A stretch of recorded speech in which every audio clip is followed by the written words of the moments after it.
سامعین و ناظرین، خواتین و حضرات، السلام علیکم ورحمۃ اللہ وبرکاتہ۔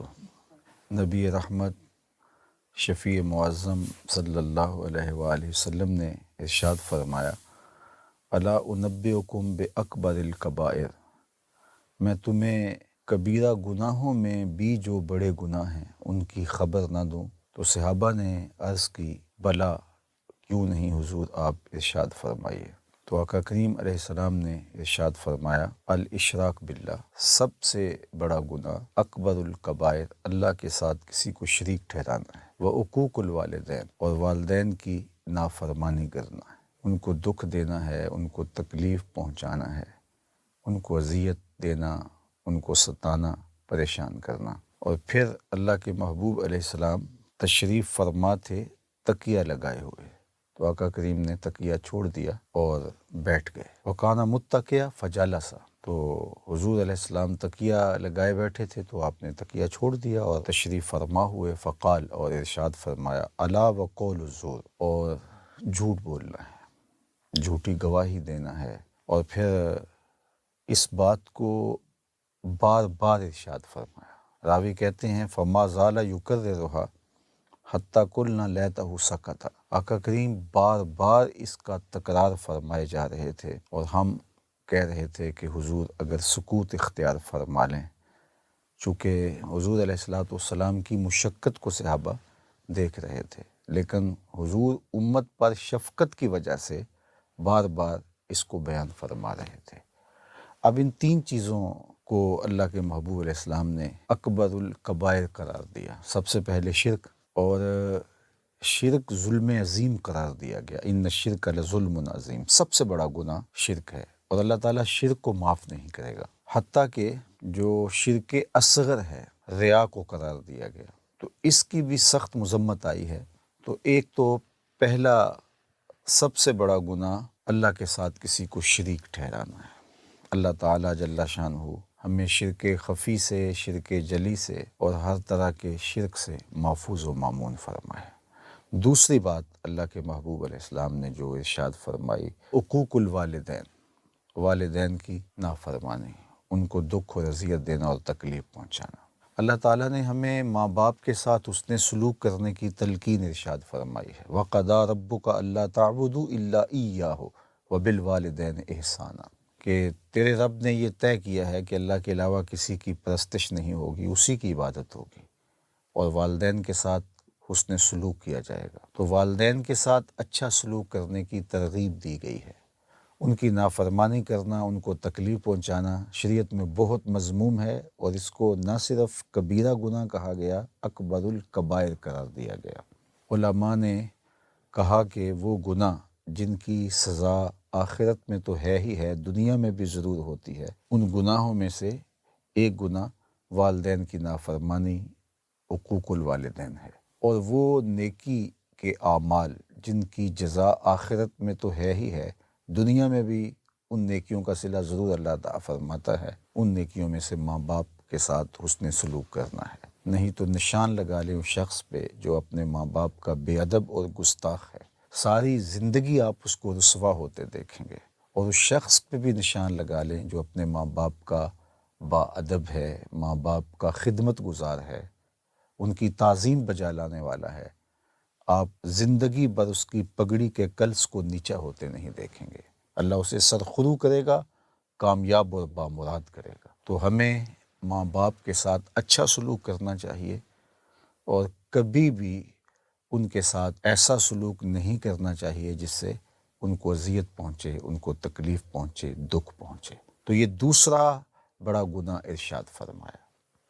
اس کے بعد اللہ کے پیارے محبوب صلی اللہ علیہ وآلہ وسلم تکیہ لگائے تشریف فرما تھے، تو آقا کریم نے تکیہ چھوڑ دیا اور فرمایا، الا وقول الزور، سن لو، تیسرا بڑا گناہ جھوٹ بولنا ہے۔ یہاں ایک سوال آپ کے ذہن میں آ رہا ہوگا کہ شرک بہت بڑا گناہ ہے، لیکن اللہ کے محبوب علیہ السلام نے اس کو بیان کیا تو تکیہ لگائے ہوئے تھے۔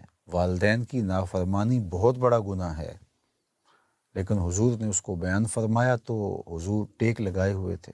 تو یہ جھوٹ بولنا قول زور، اس پر کیا وجہ کہ اللہ کے محبوب نے ٹیک چھوڑ دی اور حضور بیٹھ گئے؟ تو علماء نے لکھا کہ شرک کی خباثت اور شرک کا برا ہونا یہ تو بالکل واضح ہے، اور اس پر تو کوئی دوسری رائے نہیں۔ اسی طرح ماں باپ کی نافرمانی اور بے ادبی کرنا ایک ایسا جرم ہے کہ جس کی نوعیت کو سب لوگ تسلیم کرتے ہیں، لیکن جھوٹ انسانی زندگی کے اندر اس طرح در آتا ہے کہ وہ اس کو گناہ ہی نہیں سمجھتا اور اس کے معمولات کا حصہ بن جاتا ہے۔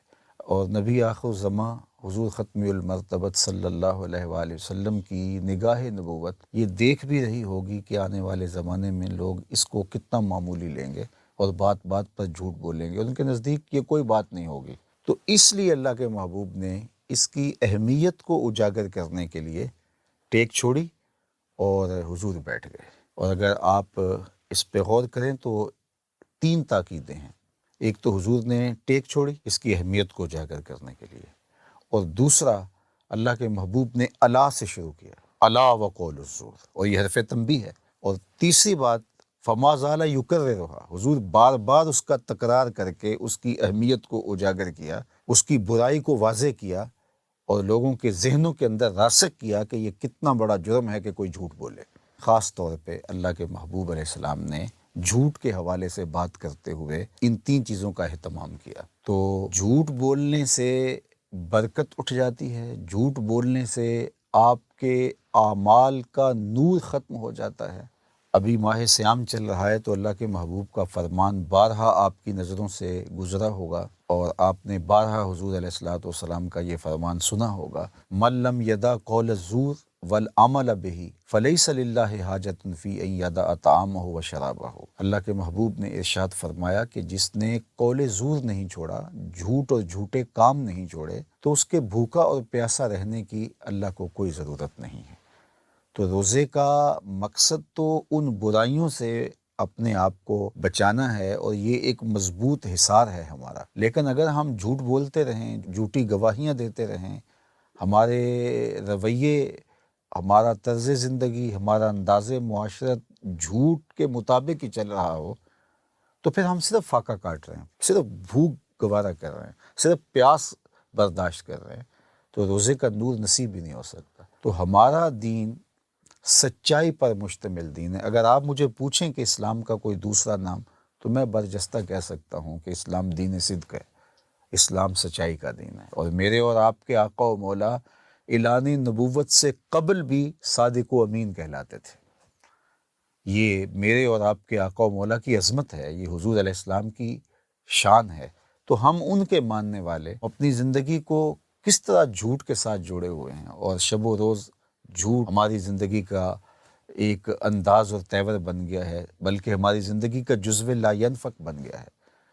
تو اس حدیث پاک کے اندر کبیرہ گناہوں میں سے بھی جو اکبر ہیں ان کا ذکر فرمایا گیا۔ ویسے تو علماء نے کہا کہ جو صغیرہ اور کبیرہ کی تقسیم ہے وہ ایک دوسرے گناہ سے موازنے کے اعتبار سے ہے، ورنہ ہر وہ عمل جو اللہ کی ناراضگی کا سبب ہو وہ چھوٹا نہیں ہو سکتا۔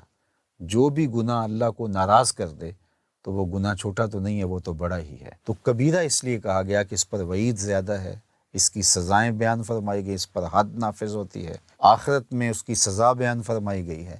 تو اس اعتبار سے صغیرہ اور کبیرہ کی تقسیم کی گئی، اور پھر ان کبیرہ گناہوں میں بھی جو اکبر الکبائر ہیں وہ یہ 3 گناہ بیان فرمائے گئے، اور ایک حدیث میں 4 بیان فرمائے گئے، اور اس میں قتل کو بھی بیان فرمایا گیا۔ تو شرک سے اجتناب، اور ماں باپ کی نافرمانی سے اجتناب، اور جھوٹ بولنے سے اور جھوٹی گواہی دینے سے اجتناب، یہ ہمارے دین کا ہم سے تقاضا ہے، ہمارے رسول کا ہم سے تقاضا ہے۔ ہمارے آقا و مولا چاہتے ہیں کہ یہ اس طرح زندگی بسر کریں کہ ان کی زندگی میں یہ چیزیں نہ ہوں، اور اس کی اہمیت کو اجاگر کرنے کے لیے اللہ کے محبوب علیہ السلام نے یہ انداز اختیار کیا۔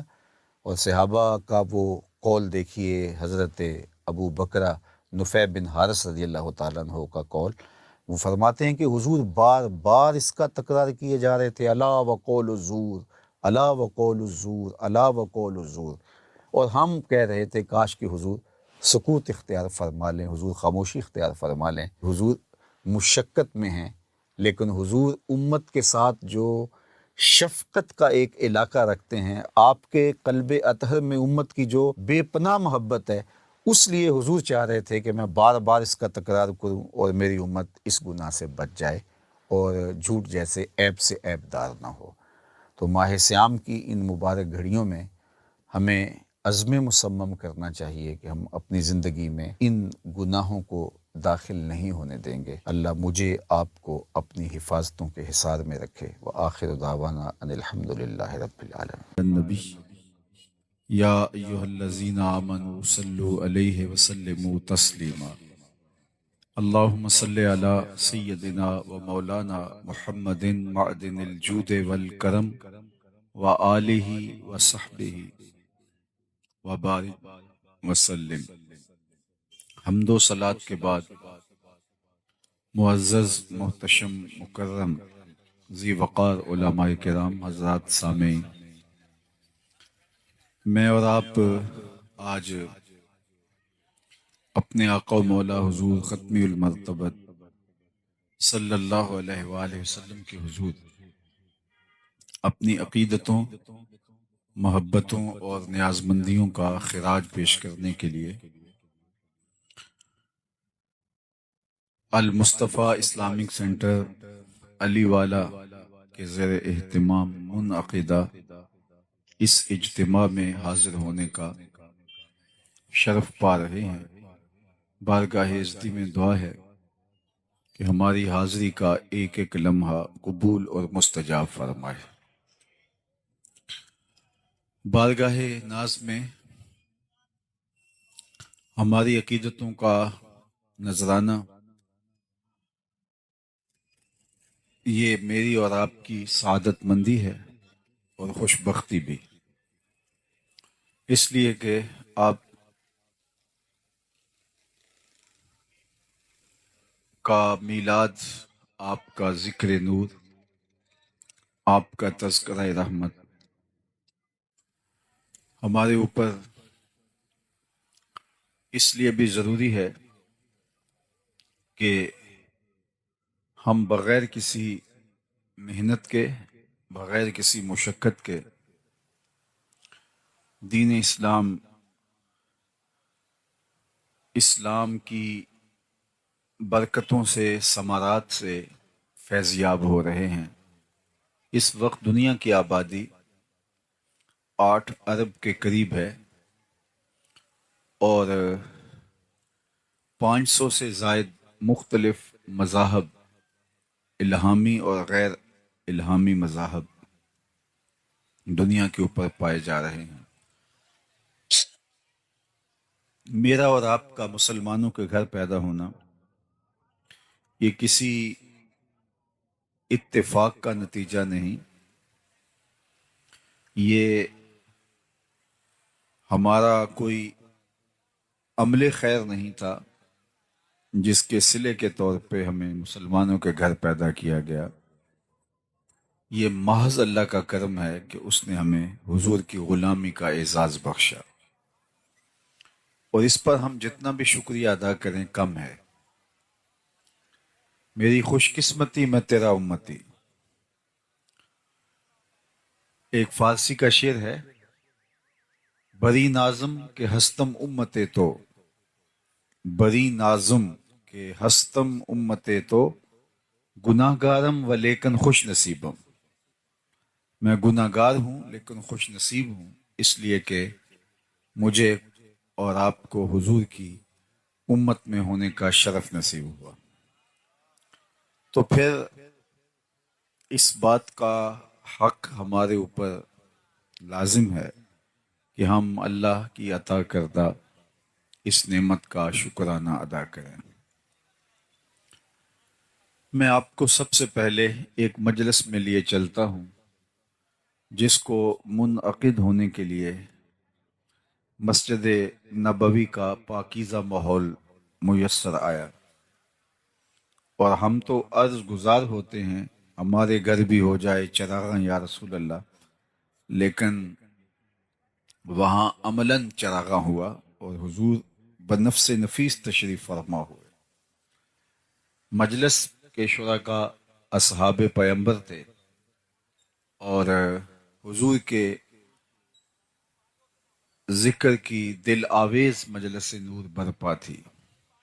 اللہ کے محبوب علیہ السلام حجرہ انور سے نکلے اور صحابہ کی مجلس میں تشریف فرما ہوئے۔ صحابہ سے دریافت کیا، ما اجلسکم، یہ جلسہ کاہے کا ہے، کیوں بیٹھے ہوئے ہو؟ یعنی مسجد کے گوشے میں وہ مجلس برپا کیے ہوئے تھے، تو حضور نے ان سے مخاطبت کرتے ہوئے فرمایا، ما اجلسکم، جلسہ کاہے کا ہے، کیوں بیٹھے ہو؟ تو انہوں نے جو جواب دیا وہ سنیے۔ انہوں نے کہا، جلسنا نذکر اللہ ونحمدہ علی ما ہدانا لدینہ ومن علینا بک۔ حضور، ہمارے بیٹھنے کا مقصود یہ ہے کہ ہم اللہ کی حمد بیان کر رہے ہیں، اس کا شکرانہ ادا کر رہے ہیں اس بات پر کہ اس نے ہمیں ہدایت دین عطا فرمائی اور آپ کی صورت میں ہمارے اوپر انعام فرمایا۔ آپ مل گئے، اس پر ہم شکرانہ ادا کرنے کی مجلس برپا کیے ہوئے ہیں۔ آپ سے اگر پوچھا جائے کہ آپ کیوں بیٹھے ہیں تو آپ کا برجستہ جواب بھی یہی ہوگا، تو بات ختم ہو جائے گی یا بات آگے بڑھ جائے گی؟ لیکن حضور نے ارشاد فرمایا کہ کیا تم اس بات پہ قسم دے سکتے ہو کہ اسی کام کے لیے بیٹھے ہو، تمہارے بیٹھنے کا کوئی اور مقصود نہیں ہے؟ تو انہیں کہا، جی حضور، ہم اسی لیے بیٹھے، ہم قسم دیتے ہیں۔ باقاعدہ حضور نے ان سے حلف لیا اور انہوں نے باقاعدہ حلف دیا۔ جب وہ حلف دے چکے تو ان کے چہروں کے اوپر حیرت کا عالم تھا، استعجاب کی کیفیت تھی کہ پوچھا کیوں بیٹھے ہو؟ تو ہم نے کہا کہ اللہ کا شکرانہ ادا کرنے بیٹھے ہیں، اس بات پر کہ ہدایت دین ملی اور آپ ملے۔ تو اس پر حضور نے ہم سے قسم لی ہے، حلف لیا ہے کہ واقعی اسی لیے بیٹھے ہو۔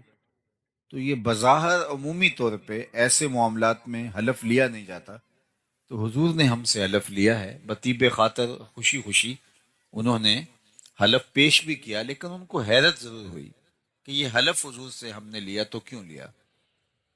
تو آقا کریم نے ان کے چہروں پہ پھیلی ہوئی حیرت کی کیفیت کو دیکھا، فرمایا، میں تم سے ابھی ابھی جو حلف لیا ہے یہ کسی تہمت کی بنیاد پر نہیں تھا، تمہارے قول پر مجھے کوئی شک نہیں گزرا تھا کہ میں نے حلف سے تصدیق کی ہو، یا کوئی اور ماجرا نہیں تھا، بلکہ ماجرا یہ تھا کہ تم یہاں بیٹھے مجلس برپا کیے ہوئے تھے اور میں حجرے میں بیٹھا تھا۔ اتانی جبریل علیہ السلام، میرے پاس جبریل امین حاضر خدمت ہوئے، فاخبرنی ان اللہ یباہی بکم الملائکہ، تو انہوں نے مجھے کہا، محبوب ذرا باہر تو نکل کے دیکھو، آپ کے صحابہ کے اس عمل پر اللہ فرشتوں میں ناز کر رہا ہے،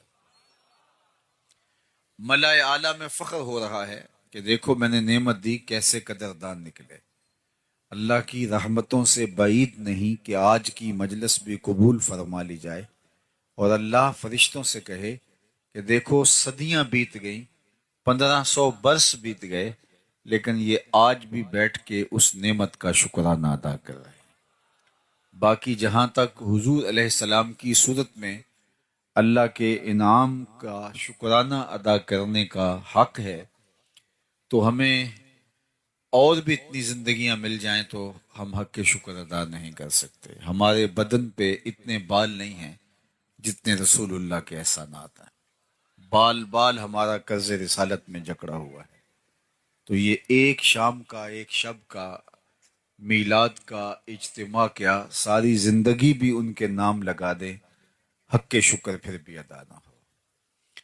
آقا کریم علیہ الصلوۃ والسلام کی صورت میں اللہ کی عطا کردہ اس نعمت کے شکرانے کی بہترین صورت یہ ہے کہ حضور علیہ السلام کے لائے ہوئے دین کو، نظام شریعت کو ہم عملی طور پہ اپنے اوپر نافذ کر لیں۔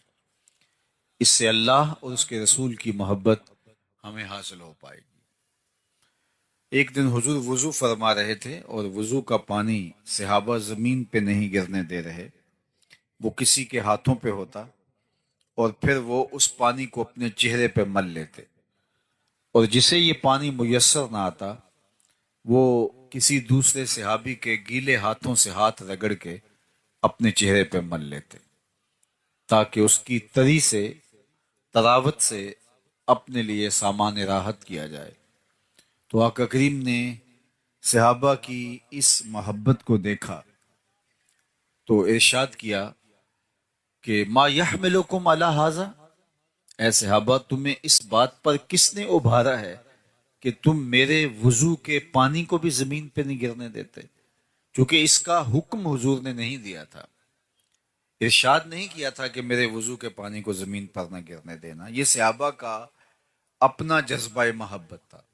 تمام چیزوں کے لیے حکم کی ضرورت نہیں ہوتی، محبت محبوب کو راضی کرنے کے ڈھب خود بھی سیکھتی ہے۔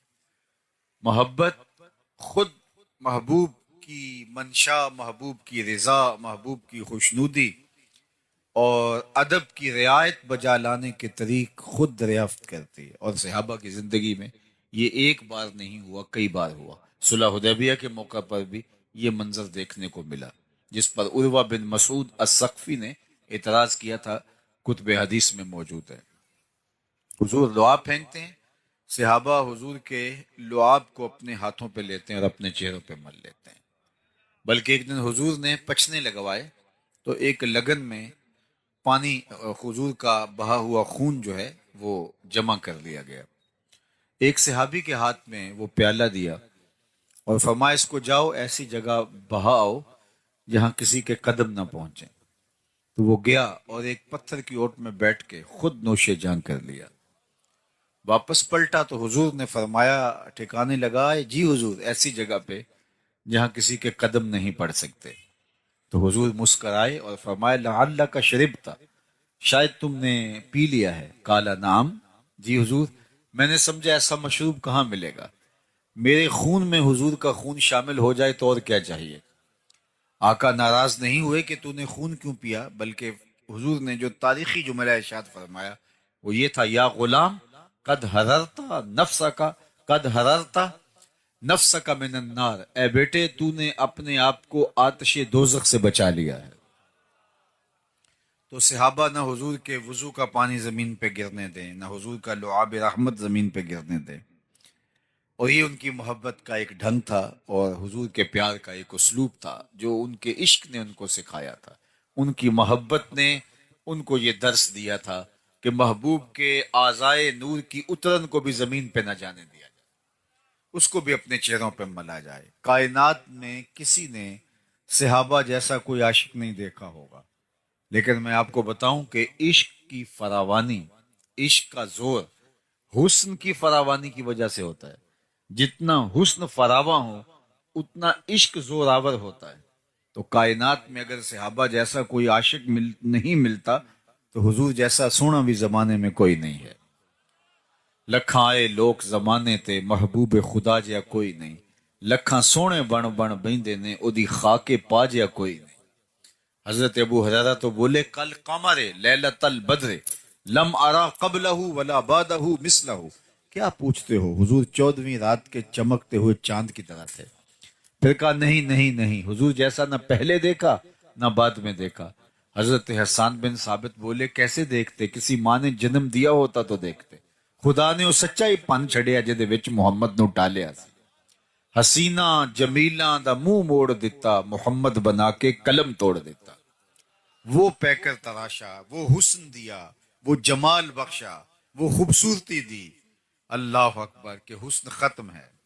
کسی نے کہا تھا کہ حسن جدا پانی پرے عشق بھی غلامی کرے، حسن ادا پانی پرے عشق بھی غلامی کرے، چند سینہ چیر دیوے جدوں اشارہ کرے، جیڑا اونوں ویکھے پھرے دل نو سنبھالدا، لب کے لے آواں کتھوں سونا تیرے نال دا۔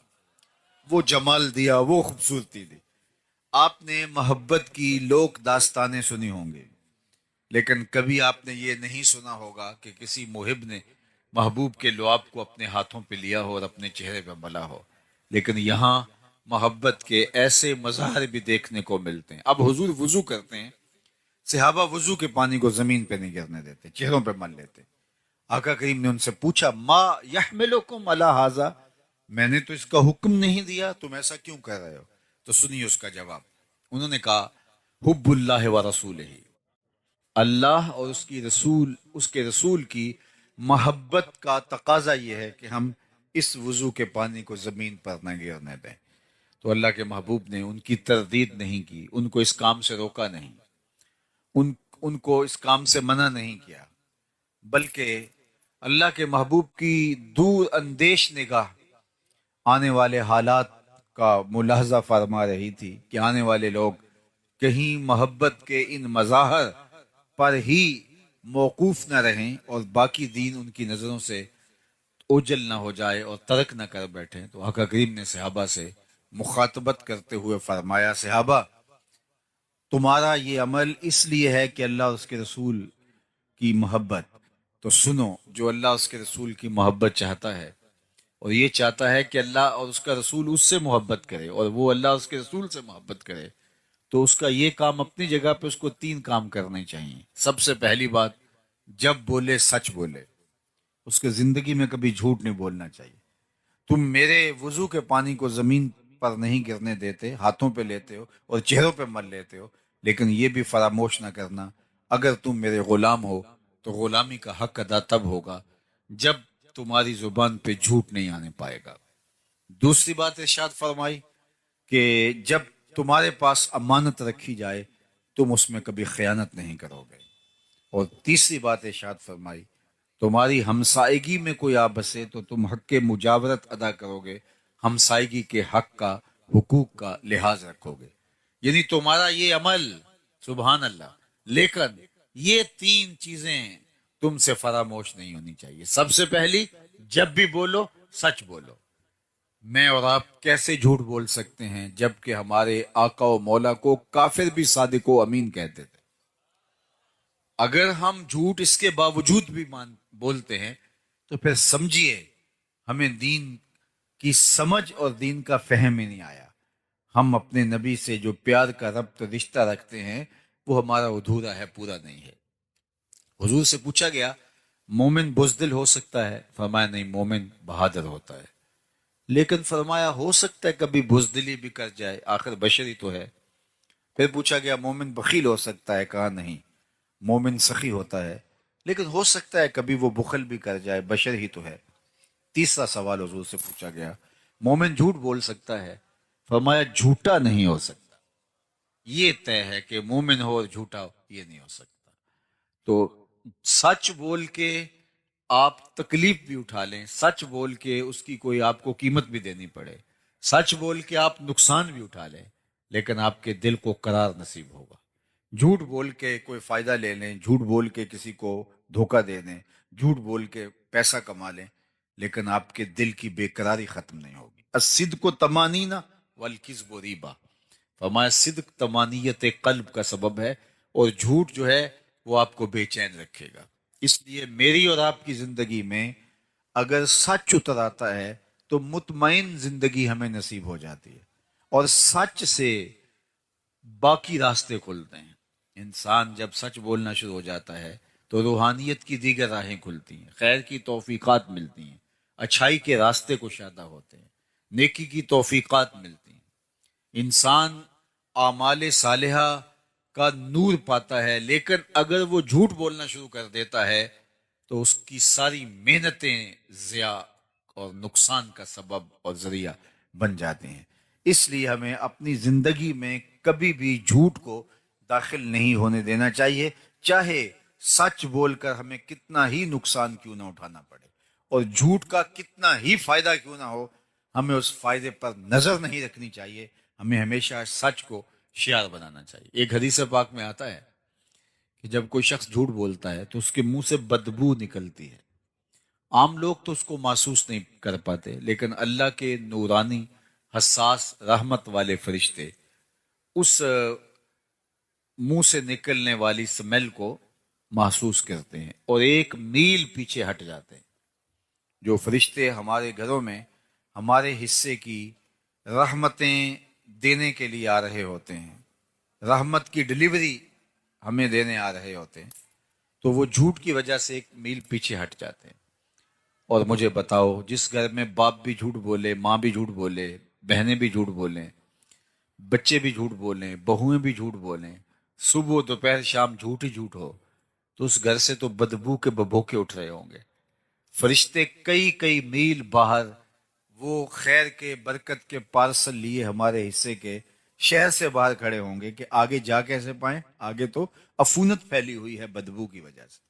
اب ہوا کیا کہ ہمارے حصے کی جو رحمت فرشتوں نے لے کے آنی تھی وہ بدبو کی وجہ سے فرشتے آگے آ نہیں پا رہے, اور ہم کو اتنا موقع ان کو نہیں دے رہے کہ ماحول میں پاکیزگی آ جائے اور وہ اندر آ جائیں. ہم ابھی پہلی بدبو ختم نہیں ہونے پاتی کہ پھر جھوٹ بول کے نیا تعفن پھیلا دیتے ہیں. اور اب گھر کے اندر بے برکتی, نحوست. اب ہم بھاگے عاملوں کے پاس. تو عامل تو بیٹھا ہی ٹھیا لگا کے اسی کام کے لیے. وہ اگر کہے گا میاں تمہارے گھر میں جھوٹ ہے اس وجہ سے بے برکتی ہے, تمہارے گھر میں مصلی نہیں بچتا اس کی وجہ سے بے برکتی ہے, تمہارے گھر میں قرآن نہیں کھلتا اس کی وجہ سے بے برکتی ہے, وہ کیوں بتائے گا؟ وہ تو کہے گا تم وقت پہ آگے ہو, اگر تم 2 گھنٹے بھی لیٹ ہو جاتے تو یہ تعویذ چل جانے تھے. اب اتنے منگل, اتنے اتوار, اتنے بدھ, اتنی جمعرات آپ کو میرے پاس آنا پڑے گا.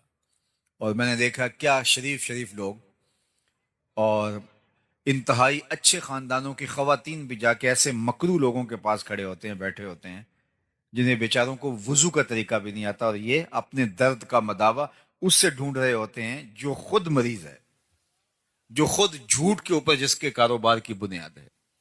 تو ہم کبھی بھی سکون نہیں پا سکتے اگر ہماری زندگیوں کے اندر سچائی داخل نہیں ہوتی. میلاد النبی صلی اللہ علیہ وآلہ وسلم کی اس عالی شان مجلس رحمت میں آنے والوں, عزم کر کے جاؤ کہ زندگی جھوٹ سے نہیں سچ سے عبارت ہوگی. دیکھنا آپ کے دل کو اس کی تسکین کتنی نصیب ہوتی ہے, اس کا قرار جو باطن کو نصیب ہوتا ہے وہ کیا آپ کے لیے راحت جاں کا سبب و ذریعہ ہوتا ہے. تو سچائی کے ساتھ جڑنا سب سے پہلی بات اللہ کے محبوب نے ارشاد فرمائی. پھر دوسری بات ارشاد فرمائی کہ امانت میں خیانت نہیں کرو گے.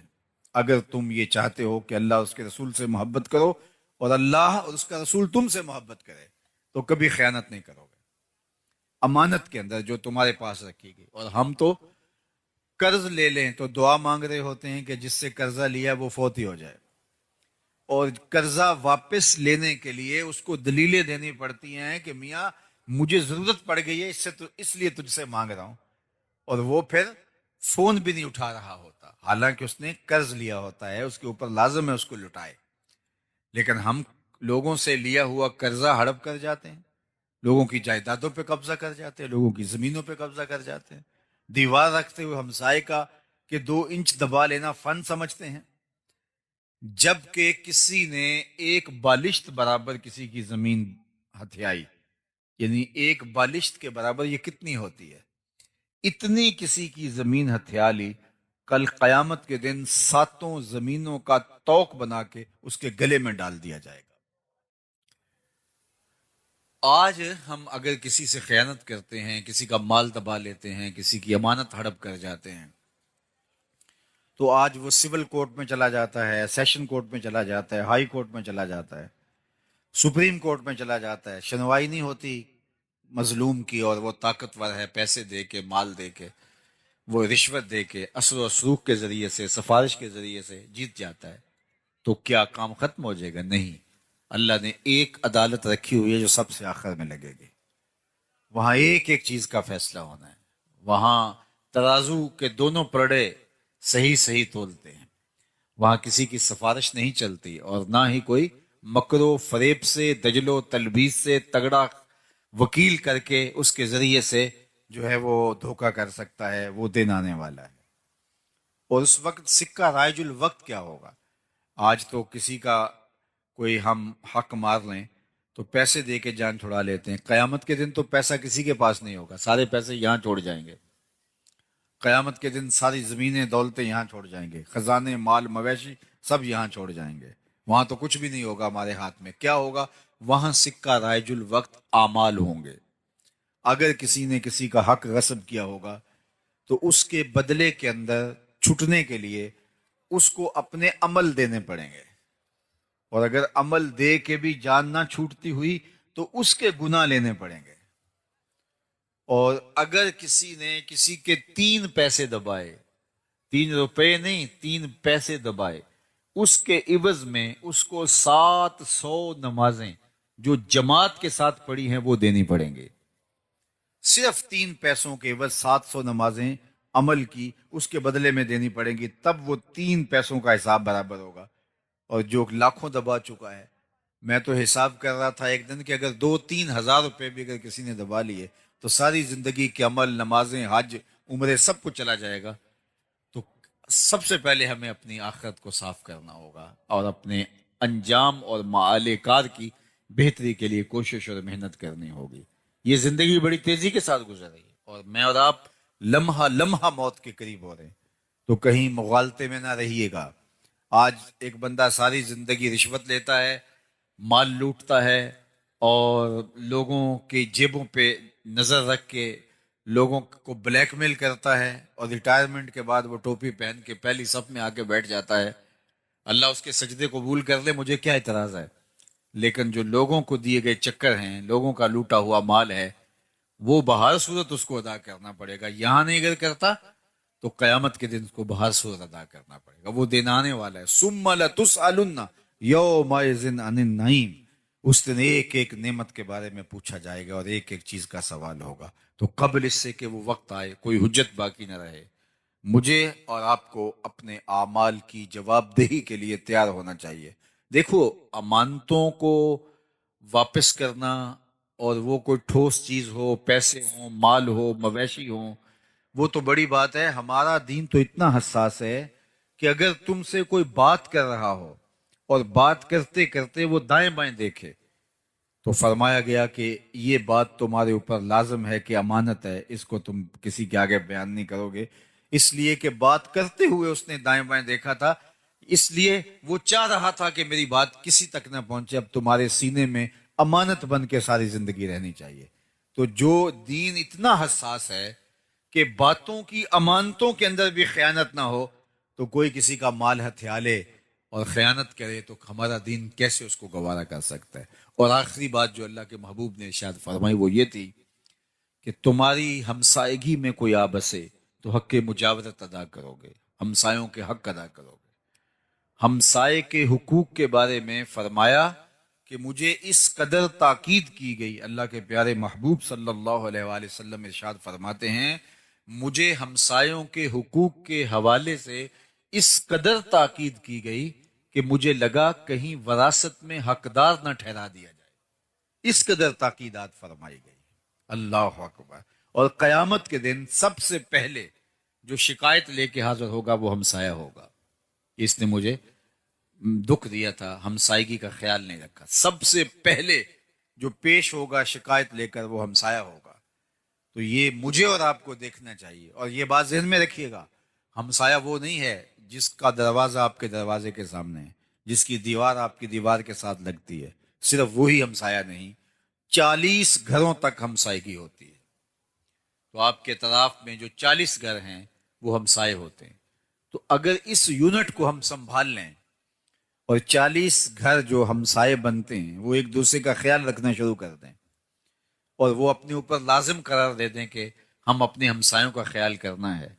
ان کی بیٹیاں جوان ہیں تو وہ ہماری بیٹیاں ہیں، ان کے ہاتھ ہم نے پیلے کرنے. اگر وہ غریب ہے تو بچے بڑے ہو رہے ہیں اور وہ تعلیم پانے کی اہلیت نہیں رکھتے، مالی اسباب ایسے نہیں ہیں، تو ہمسایوں کی ذمہ داری ہے کہ وہ ان کی تعلیم کا بندوبست کرے. اگر اس یونٹ کو ہم سنبھال جائیں تو میں سمجھتا ہوں کہ یہ یونٹ ایسا ہے جو معاشرہ کھڑا کر دے.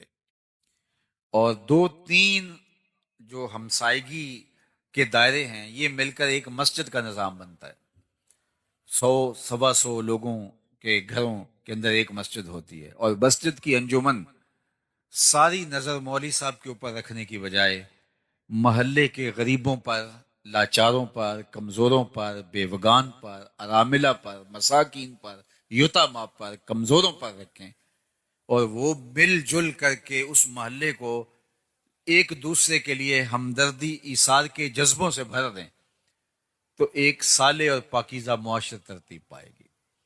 لیکن میں اور آپ اپنی زندگیوں میں اگر غور و فکر اور تدبر کریں تو ہم اپنی ذاتی زندگی جی رہے ہوتے ہیں، ہمیں اپنے ہمسایوں سے کوئی غرض نہیں ہوتی، اور جس کا عملی نتیجہ کیا ہے کہ ایک نہ صالح معاشرہ بن سکا اور نہ ہی مطمئن معاشرہ بن سکا، اور جس کا نتیجہ یہ ہے کہ بس ہم ایک خود غرض معاشرے کے ایک فرد ہیں جو ہجوم کے اندر رہ کے بھی تنہائی کا شکار ہیں۔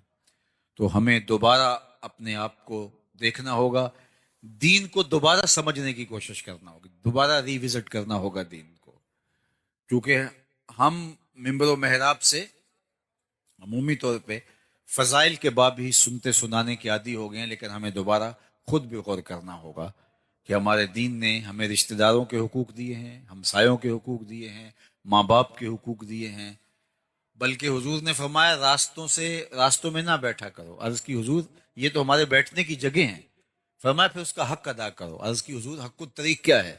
فرمایا امر بالمعروف نہی عن المنکر، اور راستے میں گری پڑی کوئی چیز اٹھانا تاکہ راستے کی رکاوٹ ختم ہو، اور اگر کوئی بھٹکا ہوا شخص ہو تو اس کو راستہ دکھانا۔ اگر تم یہ حق ادا کرنے کی اہلیت رکھتے ہو پھر تمہیں حق ہے کہ تم راستے میں بیٹھ سکو، ورنہ تم راستے کے اندر جو ہے وہ نہیں بیٹھ سکتے۔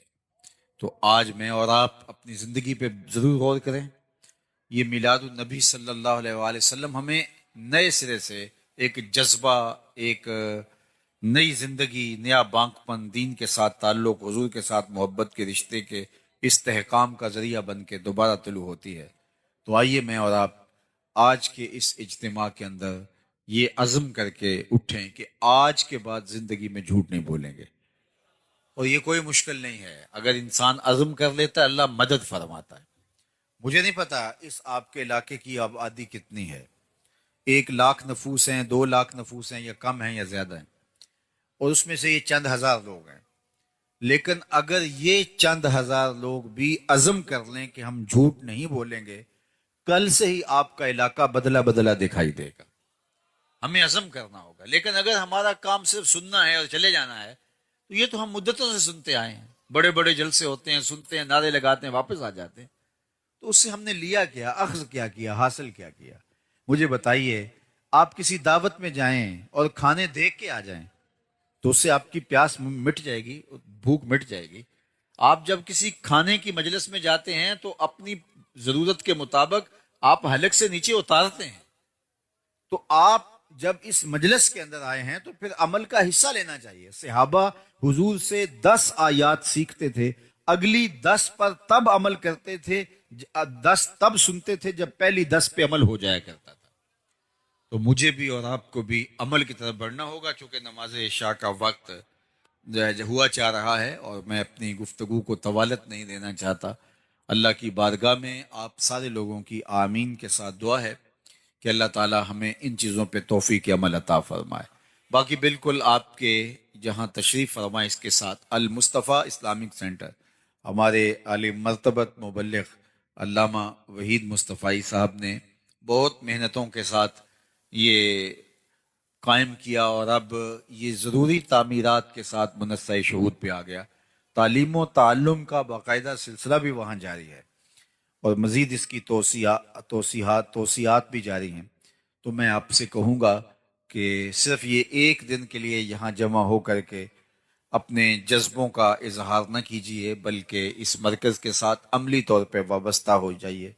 اس مرکز میں آ کے سیکھیے، اپنے بچوں کو داخل کروائیے، مالی اعانت کیجیے، اخلاقی مدد کیجیے، اور جو ہے وہ یہ مرکز اس پورے علاقے کے لیے رشد و ہدایت کا، خیر و برکت کا ضامن بن کے ابھرے۔ اللہ ہمارے عالی مرتبت محترم جناب قاری عبدالوحید صاحب کو بہتر جزا عطا فرمائے، اور ان کے رفقائے کار، ان کے دوست احباب، اراکین انجمن، اللہ ان کو بھی جزائے خیر دے کہ وہ اس مرکز کو آگے لے جانے کے لیے اپنی تمام تر صلاحیتوں کو بروئے کار لائیں۔ والسلام علیکم ورحمۃ اللہ وبرکاتہ۔ اللہم صلی علی سیدنا و مولانا محمد معدن الجود والکرم وآلہ وصحبہ وبارک وسلم۔ اللہ اٹھے ہوئے ہاتھ کبھی بھی خالی نہ موڑنا، پھیلی ہوئی جولیاں رحمتوں سے بھر دینا، بخت کی بہاریں نصیب فرمانا، آنے والوں کو واپس گھروں میں پہنچنے سے پہلے پہلے اس اجتماع کی برکت نصیب فرمانا۔ اے اللہ اس مرکز کو قیامت تک آباد رکھنا، ہر خیر ہر برکت علامہ صاحب کی جھولیوں میں ڈال دینا، ہمارے جملہ منتظمین کی خیر فرمانا، جس شوق فراواں کے ساتھ یہ لوگ تشریف لائے، جو خیر کے نیک عزائم کیے، اللہ اس پر توفیق عمل عطا فرمانا۔ وصلی اللہ تعالی علی النبی الامین وآلہ واصحابہ اجمعین برحمتک یا ارحم